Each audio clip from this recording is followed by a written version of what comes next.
한 여성이 보름달 아래 서 있습니다. 그녀는 허브를 태우고 크리스탈을 들고 있으며 고대의 여신에게 기도합니다. 그녀는 마녀일까요? 위카인일까요? 아니면 오컬티스트일까요? 많은 사람들이 이 세 단어를 같은 의미로 사용합니다. 하지만 이것은 요가 수련자를 힌두교도라고 부르는 것만큼이나 부정확합니다. 오늘 우리는 이 혼란을 완전히 해소할 것입니다. 그리고 이 에피소드가 끝날 때쯤이면 당신은 더 이상 입문자가 아닐 것입니다. 마녀, 위카, 오컬티스트에 대한 혼란은 어디서 시작되었을까요? 1950년대 이후 대중매체는 이 모든 것을 하나로 뭉뚱그렸습니다. 할리우드는 마녀를 악마 숭배자로 그렸고, 뉴스는 위카를 사탄 숭배 컬트로 보도했으며, 교회는 모든 오컬트 활동을 악마의 일로 규정했습니다. 결과적으로 세 가지의 완전히 다른 개념이 하나의 공포스러운 이미지로 혼합되어 버렸습니다. 하지만 실제로는 이것들은 서로 다른 카테고리에 속합니다. 위치크래프트는 실천입니다. 위카는 종교입니다. 그리고 오컬티즘은 학문 체계를 이르는 말입니다. 이제 하나씩 깊이 파고 들어가 봅시다. 먼저 위치크래프트인 더 크래프트 오브 더 와이즈를 보죠. 이것은 가장 오래된 개념입니다. 그리고 가장 단순합니다. 위치크래프트는 마법을 실천하는 행위 그 자체입니다. 주문을 외우고 허브를 배합하고 촛불을 켜고 크리스탈을 활용하고 달의 주기에 따라 의식을 행하는 것. 이 모든 행동이 위치크래프트입니다.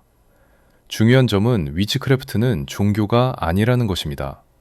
이것은 기술, 즉 테크닉입니다. 실천인 것이죠. 위치크래프트의 역사는 인류만큼이나 오래되었습니다. 고대 수메르에서는 사제들이 점토 하나에 주문을 새겼습니다. 그리스의 파르마케이아인 약초 마법사들은 치유와 독약 모두를 다뤘습니다. 우리가 주변에서 볼 수 있는 약국의 영어 단어인 파마시가 여기서 유래했죠. 중세 유럽의 와이즈 우먼들은 마을의 산파이자 치유사였습니다. 그들은 허브로 병을 치료하고 출산을 돕고 날씨를 예측했습니다. 이것은 공동체 서비스였습니다. 실용적 지식의 응용이었습니다. 그러다 15에서 17세기 재앙이 찾아옵니다. 유럽과 아메리카를 휩쓴 마녀 사냥으로 약 4만에서 6만 명이 처형되었습니다. 그중 80%가 여성이었죠. 하지만 이것은 종교적 박해만이 아니었습니다. 이것은 지식의 박해였습니다. 의사 길드가 독점권을 확보하려 했고, 교회가 권위를 강화하려 했으며, 가부장제가 독립적 여성들을 통제하려 했습니다. 와이즈 우먼들은 위협이었습니다. 그들은 책을 읽지 못했지만 병을 치유할 수 있었고, 교회 인증이 없었지만 사람들로부터 신뢰받았으며, 남성의 허락 없이 경제적으로 독립적이었습니다. 그래서 그들의 지식은 마녀술로 낙인 찍혔고, 그들은 화형당했습니다. 하지만 위치크래프트는 살아남았습니다. 비밀스럽게 가족 안에서 전승되었습니다. 해지 위치인 울타리 너머의 마녀들은 시골 마을에서 조용히 전통을 지켰습니다. 키친 위치인 부엌의 마녀들은 요리의 마법을 숨겼습니다. 로즈마리는 기억을 위해, 바질은 사랑을 위해, 세이지는 정화를 위해 사용되었습니다. 겉으로는 단순한 요리였지만 이면에는 마법적 의미였습니다. 그리고 20세기 위치크래프트는 다시 세상에 공개됩니다. 1951년 영국에서 마녀 단속법이 폐지됩니다. 드디어 법적으로 마녀가 될 수 있게 된 것입니다. 오늘날 전 세계에 수백만 명의 실천자들이 있습니다. 그들은 모든 종교적 배경을 가지고 있죠. 기독교 마녀도 있고 불교 마녀도 있으며 무신론 마녀도 있습니다. 왜냐하면 위치크래프트는 종교가 아니기 때문입니다. 이것은 도구입니다. 그렇다면 현대의 위치크래프트는 무엇을 실천할까요? 먼저 허브 마법은 식물의 자연적 속성과 상징적 의미를 활용합니다. 라벤더는 실제로 진정 효과가 있고 동시에 평화의 상징이기도 합니다. 촛불 마법은 색깔과 불의 상징성을 활용합니다. 의식을 집중하고 시각화하는 도구죠. 심리학적으로는 의식적 집중 효과가 있습니다. 불멍하는 행위도 이 마법의 기초입니다. 크리스탈 워크는 광물의 물리적 속성과 색채 심리학을 결합합니다. 문 매직은 달의 주기와 자연 리듬을 따릅니다. 이것은 과학적으로도 근거가 있습니다. 조석 현상, 여성의 생리 주기, 수면 패턴 모두 달과 연관되어 있으니까요. 시길 마법은 현대 카오스 마법의 핵심으로 목표를 상징으로 압축하여 우리의 무의식에 각인시킵니다. 모든 것은 두 가지 레벨에서 작동합니다. 실용적 레벨과 상징적 레벨이 그것이죠. 이제 위카로 넘어갑니다. 많은 사람들이 위카를 고대 종교라고 생각합니다. 하지만 이것은 놀랍게도 현대의 청작물입니다. 위카는 1950년대에 만들어졌습니다. 창시자는 제럴드 가드너라는 영국의 공무원이었죠. 1954년 그는 위치크래프트 투데이라는 책을 출간하며 위카를 세상에 공개했습니다. 가드너는 자신이 고대 마녀 컬트의 생존자들로부터 입문받았다고 주장했습니다. 하지만 역사학자들은 이에 대해 회의적입니다. 그는 고대 켈트 전통의 요소들, 알레이스터 크롤리의 의식마법, 골든던의 체계, 프리메이슨의 인문구조, 그리고 자신의 창의성을 섞어서 완전히 새로운 종교를 만들어낸 것이었죠. 이것은 비난이 아닙니다. 이것은 종교 창조의 현대적 사례로 보아야 합니다. 그렇다면 위카는 무엇을 어떻게 믿을까요? 먼저 두오테이즘, 즉 이원신 숭배 사상입니다. 위카의 핵심은 두 신이죠. 더 가데스인 여신과 더 가딘 남신입니다. 먼저 여신은 삼위일체로 나타납니다. 처녀인 메이든, 어머니인 머더, 노파인 크론입니다. 이것은 달의 세 단계인 초승달, 보름달, 금흥달을 상징합니다. 신은 호른드가드, 즉 뿔 달린 신으로 자연, 야생성, 계절의 순환을 상징합니다. 그는 태양신이기도 하죠. 뿔 달린 신은 악마가 아닙니다. 이것은 켈트의 케르누노스, 그리스의 판 같은 자연신들에서 온 것입니다. 기독교가 이교도 신들을 악마화하면서 뿔 달린 신은 사탄이라는 오해가 생겼지만 위카에서는 단지 자연의 힘을 나타냅니다. 위카의 가장 중요한 율법은 harm none, 즉 누구에게도 해를 끼치지 말라입니다. 완전한 문구는 이렇습니다. And it harm none, do what you will. 누구에게도 해를 끼치지 않는다면 내 뜻대로 행하라.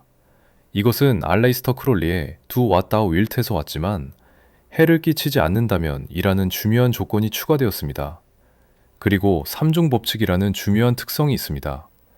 네가 세상에 내보낸 것은 3배로 돌아온다 라는 것으로 선을 행하면 3배의 선이, 악을 행하면 3배의 악이 돌아온다는 것이죠. 이것은 카르마와 유사하지만 더 즉각적이고 구체적입니다. 이런 위카에는 중요한 축제가 있습니다. 1년을 8개의 축제인 세바스로 나눕니다. 이것은 계절의 수레바퀴, 윌 오브 더 이어라고 불립니다. 4대 주요 축제는 켈트가 그 기원입니다. 사마인인 10월 31일은 마녀의 새해, 죽은 자들의 밤으로 바로 할로윈의 기원이죠. 인볼크는 2월 1일로 봄의 첫 징후, 여신이 처녀로 재탄생하는 날이죠. 벨테이는 5월 1일로 메이데이, 풍요의 축제로 여신과 신의 신성한 결합을 의미하는 날입니다. 마지막으로 루그나사드 8월 1일은 첫 수확, 곡물의 신이 희생되는 날입니다. 추수감사절과 그 의미가 상통합니다.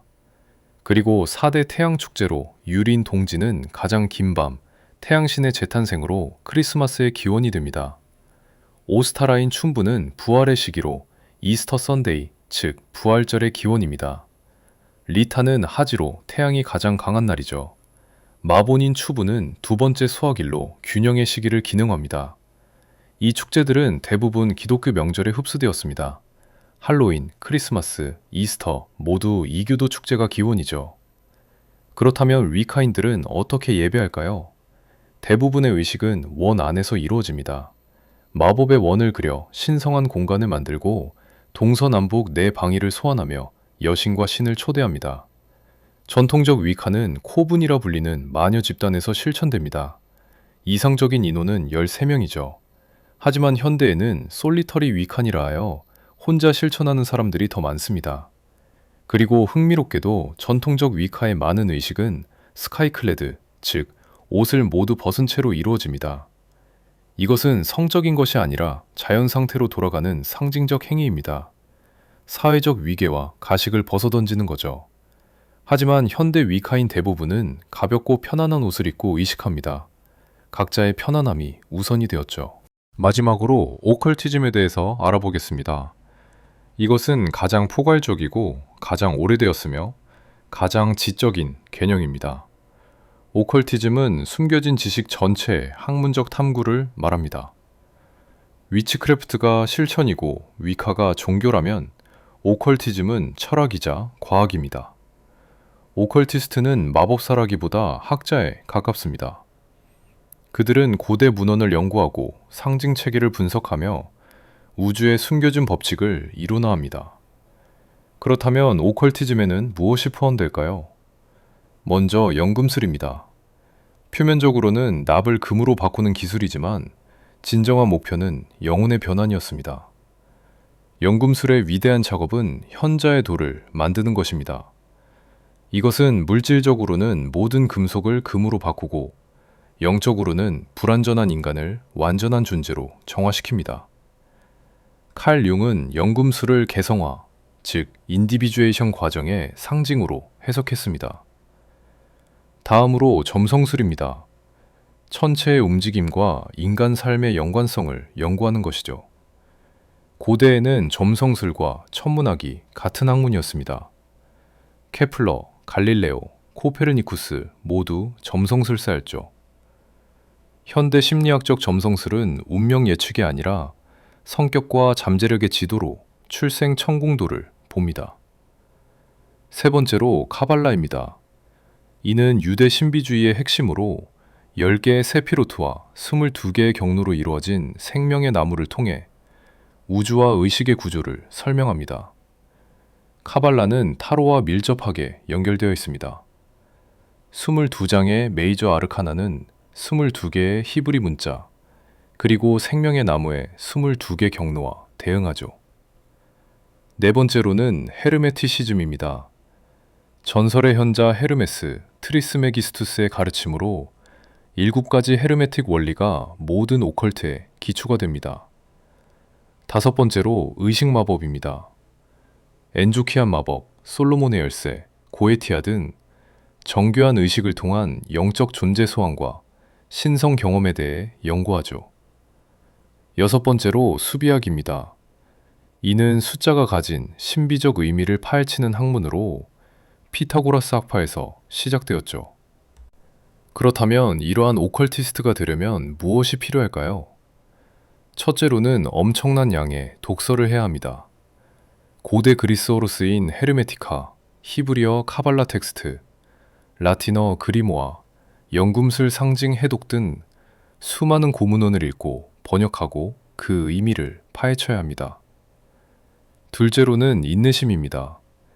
생명의 나무를 이해하는 데만 몇 년이 걸립니다.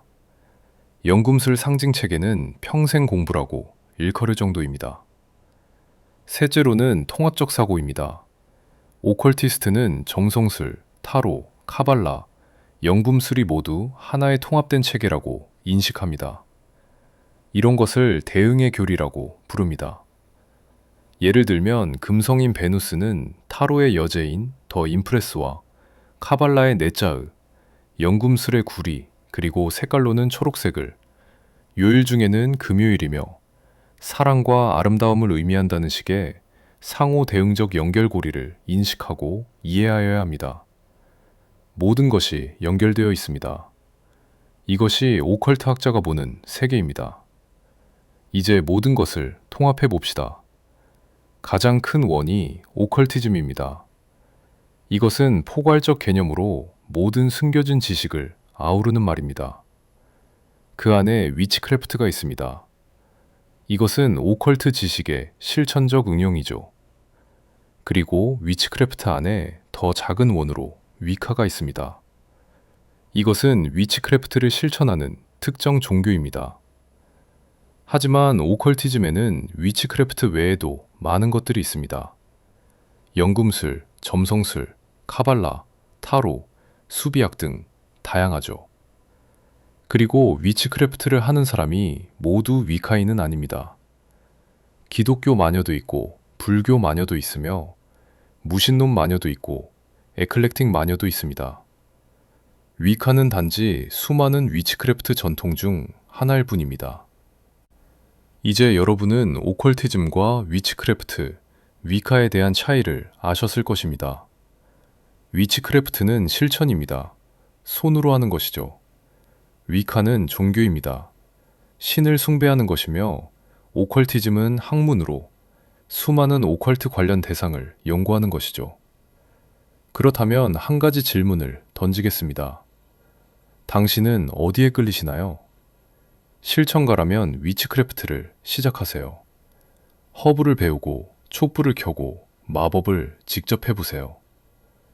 영성을 추구한다면 위카나 다른 이교도 경로를 탐색하세요. 여신과 신을 만나고 공동체와 함께 축제를 축하하세요. 학자라면 오컬티즘에 뛰어드세요. 책을 읽고 상징을 연구하고 고대의 지혜를 해독하세요. 아니면 세 가지 모두를 할 수도 있습니다. 경계는 유동적입니다. 중요한 것은 당신의 진정성입니다. 다음 에피소드에서는 블랙 매직과 화이트 매직의 진실을 다룰 것입니다. 정말로 악한 마법과 선한 마법이 따로 있을까요?